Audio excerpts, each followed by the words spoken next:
ঢাকার ২ city corporation মিলিয়ে নিবন্ধিত রিকশার সংখ্যা প্রায় ৮০,০০০। তবে পায়ে চালানো আর অটোরিকশা মিলে প্রকৃত সংখ্যাটা এখন ৮ থেকে ১০ লাখ। বিশেষজ্ঞরা বলছেন, গণপরিবহন সেবার ব্যর্থতা থেকে নিয়ন্ত্রণহীন রিকশার উত্থান।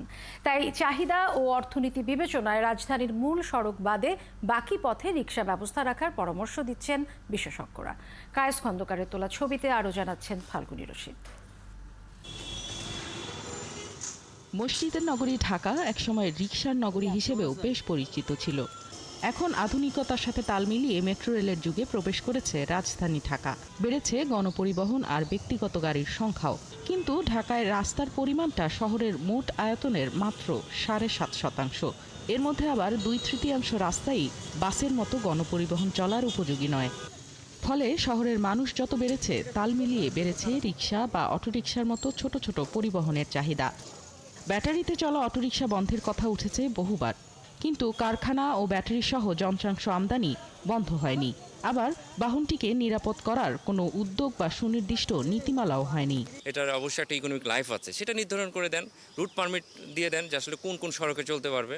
পাশাপাশি চালকের যে বিষয়গুলো, তাদের বৈধতা দেওয়া বা ড্রাইভিং লাইসেন্স দেওয়া। এবং আমি যেভাবে দেখি আসলে এই ইজি বাইককে ঘিরে একটা দুষ্ট চক্র তৈরি হয়েছে, সেখানে নিয়ন্ত্রণ করতে হবে। কিছু মডিফিকেশন করা কিন্তু সম্ভব। যেটা বলি চার্জিং অ্যাডাপ্টার, এটা যদি ইমপ্রুভ করতে পারি, হাইড্রোলিক ব্রেকিং সিস্টেমে কনভার্ট করি, আমার ধারণা ৬ থেকে ৭ হাজার টাকা খরচ হবে। তাই অনিয়ন্ত্রিতভাবেই পাড়ায় পাড়ায় তৈরি হচ্ছে ব্যাটারি চালিত রিকশা। এর সাথে জড়িয়ে গেছে লাখো মানুষের রুটি রুজি। মানুষ নির্ভরশীল হয়েছে বলে এটা তৈরি হয়েছে।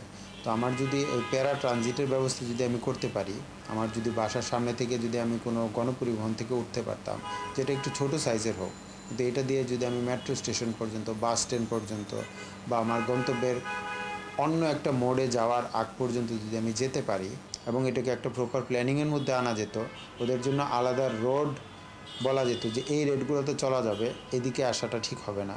পাশাপাশি সাইকেল আর প্রশস্ত ফুটপাত থাকলেও রিকশার ওপর নির্ভরশীলতা কমবে বলে মনে করেন নগর পরিকল্পনাবিদেরা। ফাল্গুনী রশিদ, ৭১, ঢাকা।